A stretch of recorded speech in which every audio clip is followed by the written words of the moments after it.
Welcome to another episode, everyone. When rap beef turns into a gang war. This is what happened with DJ Quik, who was affiliated with the Bloods, and MC Eiht, who was affiliated with the Crips. Well, they had a conflict, went to war with one another, which indeed caused a gang war. Check this out.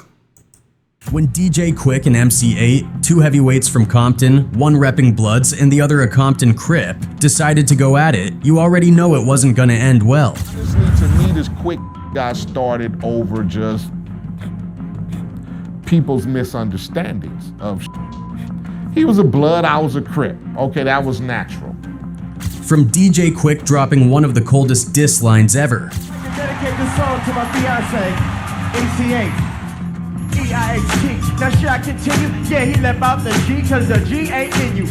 To folks actually getting shot over this beef. You said that in Compton, people get shot at for playing DJ Quik in their car sometimes. I got shot at.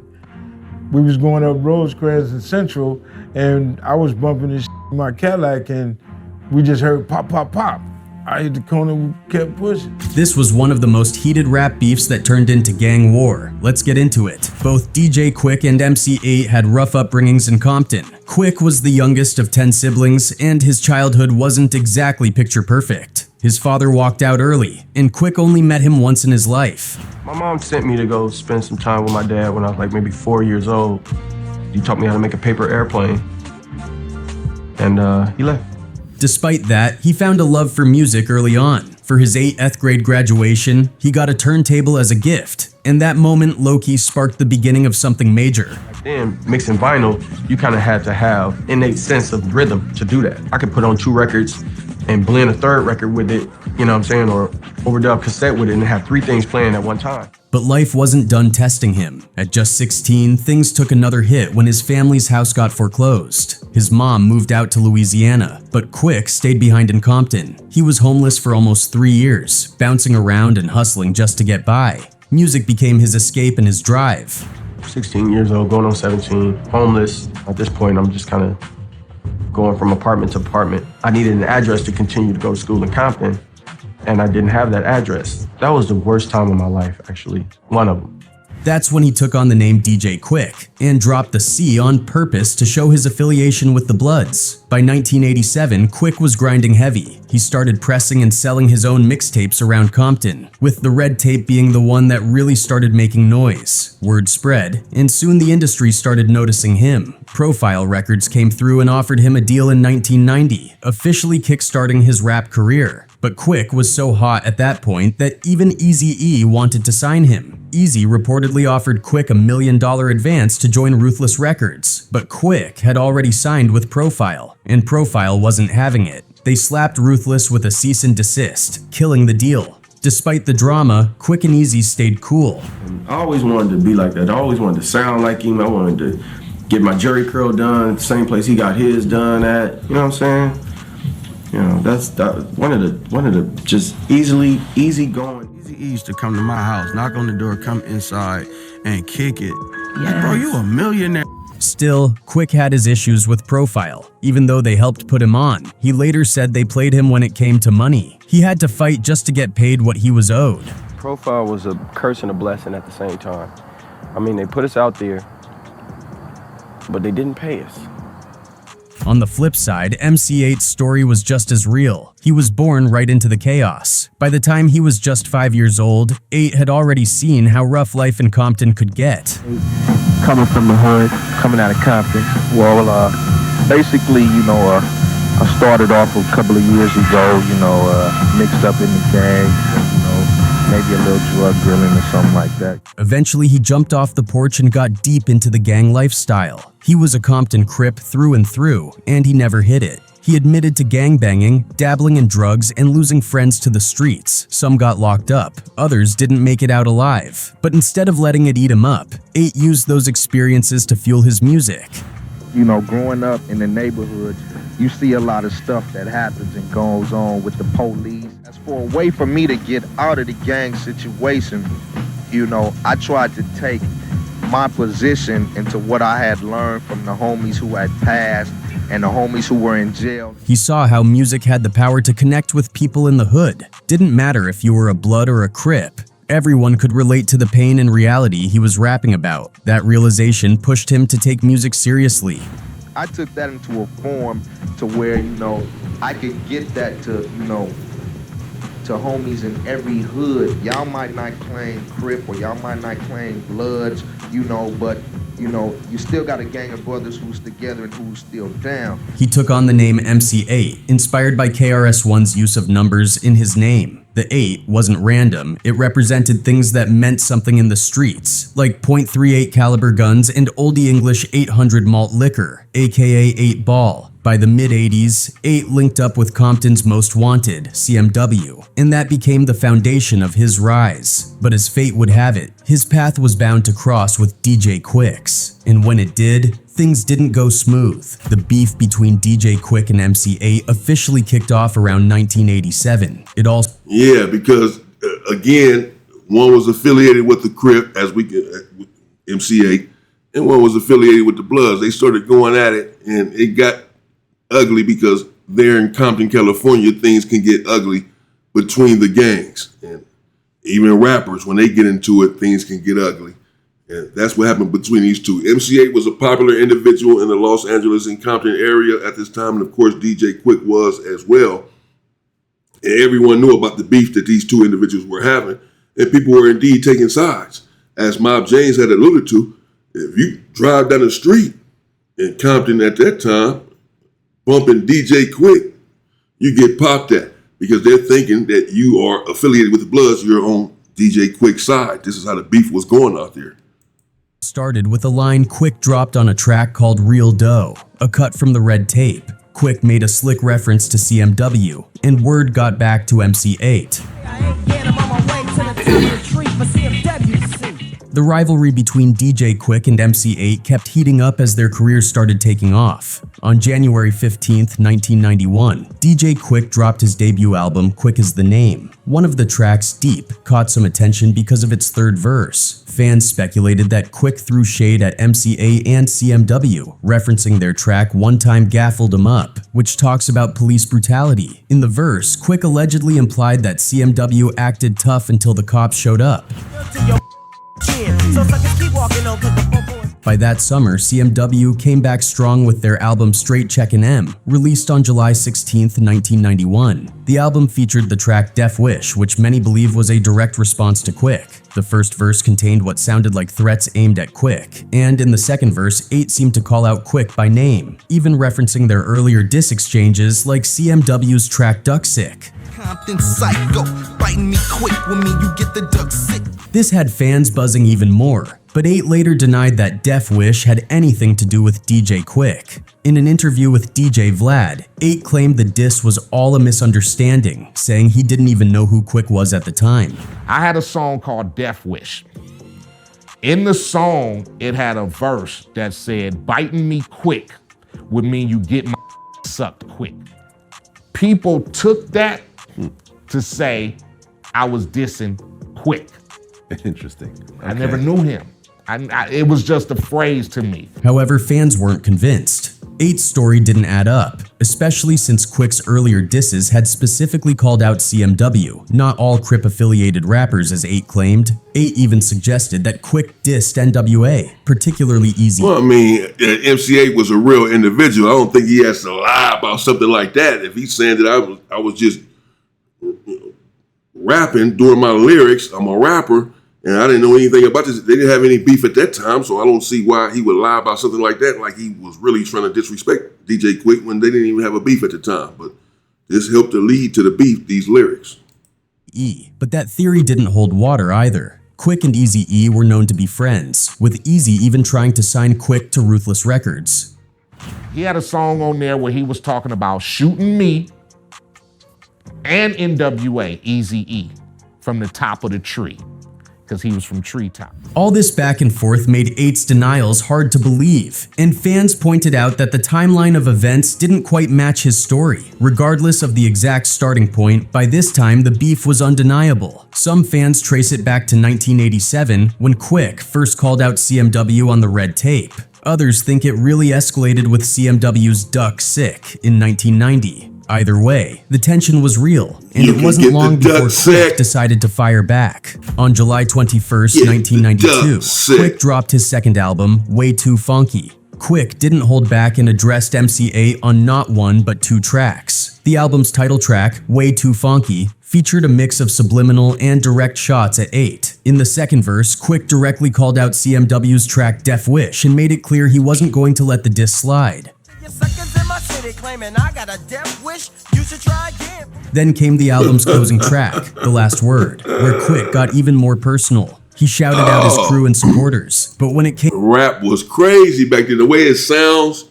Now when you listen to these rappers of the 90s and all that, particularly the early 90s, well, of course, their voices were different then, and then they grew into their voice, so they just sound different, period. But the production was also different. But individuals have been beefing in the rap industry forever. We said it goes back forever that they've been beefing, trading, lyrics with one another and taking the beef into the street. Came time to address his beefs, Quik got ruthless. His comments about Eiht were sharp, disrespectful, and left no room for misinterpretation. And all the rappers from Compton, except one, a no-rapping monkey face, one hit having simple-minded punk ass from CMW. Of course, MC Eiht wasn't going to let DJ Quik's disses slide. Later that year, on September 29th, 1992, CMW dropped their album Music to Drive By, and Eiht used several tracks to fire back at Quik. On Duck Sick 2, Eiht went in on Quik, mocking him for making party tracks and clowning his high-pitched rapping style. Another track, Dead Men Tell No Lies, featured subliminal disses in the first two verses. Eiht didn't name names, but the target seemed obvious. It was likely aimed at DJ Quik. By the third verse, Eiht got more direct, addressing Quik's earlier diss on Real Dough, where Quik had claimed he was going to shoot CMW off the top of the tree. Eiht called Quik out, asking why he even bothered to diss him on the underground tape in the first place. Then came Death Wish 2, where Eiht launched a full-scale lyrical attack on Quik.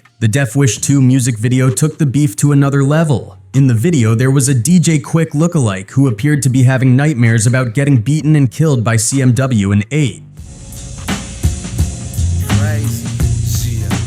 While all this was happening, DJ Quik was becoming more closely tied to one of the most powerful forces in hip-hop at the time, Death Row Records. Quik had a long-standing friendship with Death Row's infamous CEO, Suge Knight. Both men were from Compton and shared blood affiliations, so their connection wasn't surprising. Suge eventually brought Quik into the Death Row fold, where Quik worked on projects and was associated with the label, though he never officially released an album under the Death Row banner. Regardless, this affiliation gave Quik even more weight in the rap game, as Death Row was dominating the industry at the time. Interestingly, there was a moment of unexpected tension, or perhaps clarity, between MC Eiht and Suge Knight.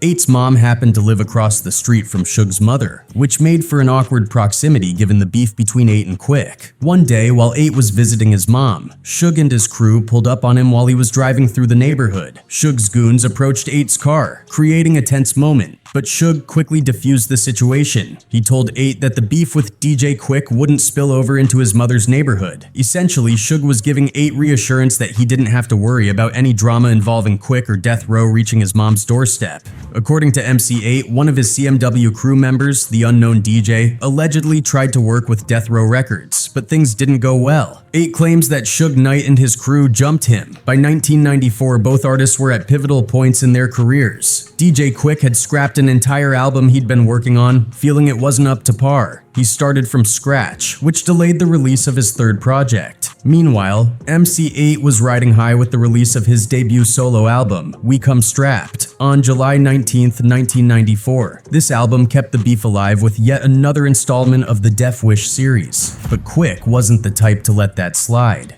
He decided it was time to respond, and he didn't just throw in a few subliminals. He recorded a full-length diss track aimed squarely at MC Eiht. On October 18, 1994, Death Row Records released the Murder Was the Case soundtrack, and on it was Quik's explosive diss track, Dollars and Cents. Quik came out swinging in the first verse, taking shots at Eiht and even referencing the Tragnew Park Crip set that Eiht was associated with. He got personal, mentioning a rumored airport confrontation between the two and calling Eiht out by his real name, Aaron Tyler. Quik clowned Eiht for calling himself the Compton Psycho and questioned his street credibility.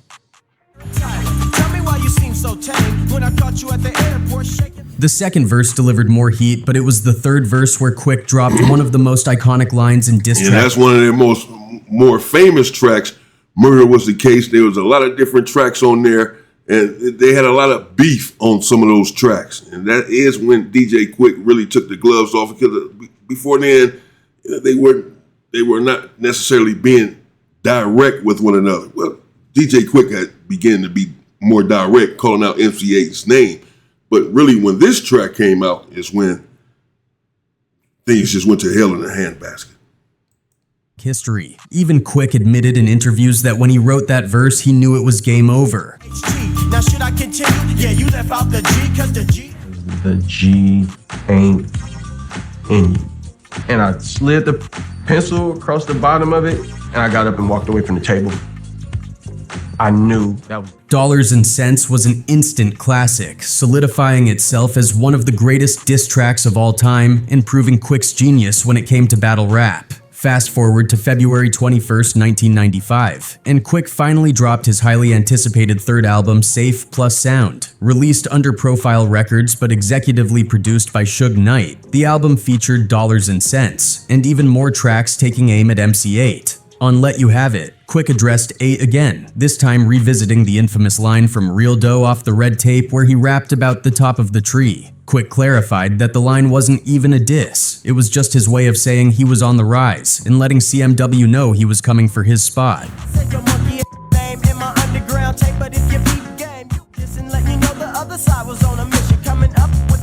This is where the beef starts to get a little tricky to follow. MC Eiht had repeatedly claimed, both in interviews and on wax, that DJ Quik dissed him on the track Real Dough, saying something about shooting him off the top of the tree. But the truth is, Quik never actually said that. So it's possible that Eiht completely misinterpreted what Quik meant or twisted the line in his mind to mean something it didn't. Things took a darker turn just a few weeks after Quik dropped his album Safe Plus Sound. On March 13th, 1995, Death Row hosted an after-party at the El Rey Theater in Los Angeles following the Soul Train Music Awards. The event was supposed to be a celebration, but it turned violent when Kelly Jamerson, a member of the Rolling 60s Crips, showed up with some of his crew. A fight broke out between Jamerson and several Bloods, including DJ Quik. It wasn't just fists being thrown. Jamerson was beaten with chairs, bottles, and stomped on by a mob of people. Eyewitnesses later claimed that Suge Knight stood by, watching the chaos unfold. Yeah, they killed him, dude from 60s. You know, at that little party they had, a little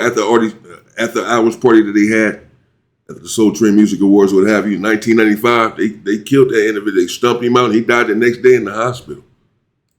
And shouted, "Y'all get that dude?" Jamerson's injuries were severe, and he was rushed to Cedars-Sinai Medical Center, where he was put on life support. Tragically, he passed away the next day. By the summer of 1995, the beef between DJ Quik and MC Eiht wasn't showing any signs of cooling off. On August 3rd, 1995, the iconic Source Awards took place at the Paramount Theater in New York City. This night went down in history as one of hip-hop's most infamous events, primarily due to Suge Knight's speech that escalated the East Coast versus West Coast rivalry. But the night also marked a new chapter in the feud between DJ Quik and MC Eiht. DJ Quik took the stage to perform, knowing full well that MC Eiht was sitting in the crowd. In one of the boldest and most disrespectful moves in rap beef history, Quik performed his diss track Dollars and Cents right in front of Eiht. To make matters worse, Quik added extra disses both before and after the performance. I'd like to dedicate this song to my fiance, MC Eiht.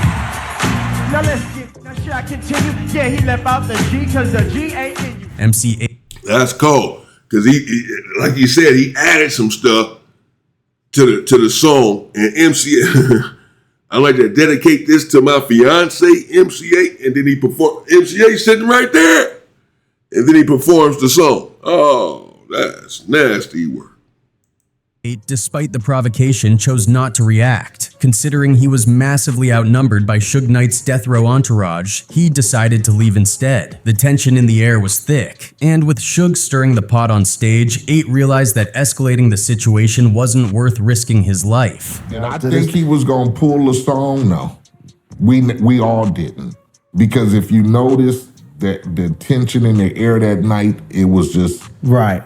Death Row was out to say everyone. Fast forward to April 9th, 1996, and MC Eiht fired back with his second solo album, Death Threats. On this project, he continued the Death Wish series with Death Wish 4, where he aimed to respond to Quik's relentless attacks. On the second verse, Eiht addressed the line from Dollars and Cents, where Quik had claimed they ran into each other at an airport and that Eiht was scared. Eiht clapped back, calling the story fake and giving his version of what went down during the alleged airport encounter. As time went on, the feud between DJ Quik and MC Eiht began to cool down. By the late 90s, the rap scene had shifted, and DJ Quik was in a different place in his career. After witnessing the tragic losses of Tupac and Biggie, Quik wanted to move away from the gangsta rap sound that had defined so much of his earlier work. He was looking for growth, maturity, and a fresh perspective in his music. They got cool now. They cool now, but you know that's good. But it took a lot of back and forth. A lot of people were hurt. With these two individuals going at it. There were shootouts if you pull up playing DJ Quik's music. And sometimes it would be the same thing for MC Eiht if you go into the wrong neighborhood, because they were beefing with each other and the individuals took it as a gang beef instead of just some industry rap beef. Since they are affiliated, their hoods ended up taking it personal. And then here we go. On July 14th, 1998, DJ Quik dropped the first single from his upcoming album, Rhythmalism, called Use a Gangsta. This song marked a turning point. On the second verse, Quik addressed the long-standing feud with MC Eiht, mentioning that they used to have beef. The key word there was used to. In Quik's eyes, the conflict was over. He was ready to leave it all in the past and move forward. What stood out, though, was how Quik revisited the infamous El Rey Theater incident from 1995. In the track, he referenced the tragic beating of Kelly Jamerson, the Rolling 60s Crip who died after being attacked by Suge Knight's crew and Quik's affiliates. Interestingly, Quik framed the situation as though Jamerson was connected to MC Eiht, insinuating that the attack might have been part of the ongoing beef. Used to have a beef with this cat named Eiht, and his homies approached me at the club El Rey. What was I to do? I'm on stage and I'm doing my thing. At the end of Use a Gangsta, Quik did something unexpected. In the outro, he dedicated the song to Tupac, Biggie, and Kelly Jamerson, giving them a respectful rest in peace. Then, he took it a step further, saying that he'd even be open to collaborating with MC Eiht on a track. After the release of this song, the disses between DJ Quik and MC Eiht stopped completely. There were no more shots fired in songs, no subliminals, and no public feuding. The two artists seemed to move on with their lives and careers. A major turning point came on July 21st, 1999. When DJ Quik and MC Eiht appeared together for an interview on BET. Seeing them side by side after years of back and forth was a powerful moment for fans, and a sign that the beef had been officially squashed. For many, it was a reminder of how far both artists had come since their early days in the Compton mixtape scene. Fast forward nearly 20 years later, and their reconciliation went a step further. On April 20th, 2017, DJ Quik and Problem dropped their collaborative album, Rosecrans. To the surprise of many fans, MC Eiht was featured on 2 tracks, Central Ave and Funny How Dude's Gonna Change Things. Hearing Quik and Eiht on the same songs felt like a full circle moment for West Coast hip-hop. It's not surprising because they stopped beefing. So it's not surprising that MC Eiht is on a couple of the tracks as recent as 2017 because they squashed the beef some time ago. And it's a good thing that those two individuals squashed their beef. It was a rap beef, but it did turn deadly in the streets of Compton. We want rap beefs to just remain rap beefs. It's some industry stuff. People creating lyrics, content. It's not anything for people to actually lose their lives for in the street, but it does happen. It spills over into the real world sometimes, just like this content can spill over into the real world at times if individuals are just not careful. so it's a good thing that those two individuals are really setting an example by squashing the beef, illustrating that this sort of thing can be done. You can go at it with one another. It can even devolve into a war, if you will. But then, individuals can make amends and come together. I mean, you get older, you have to grow out of it at some point. Good to see those two brothers come together, squash their beef, and, mitigate the violence in the community. Let me know what you think in the comments. Stay safe and stay free, people.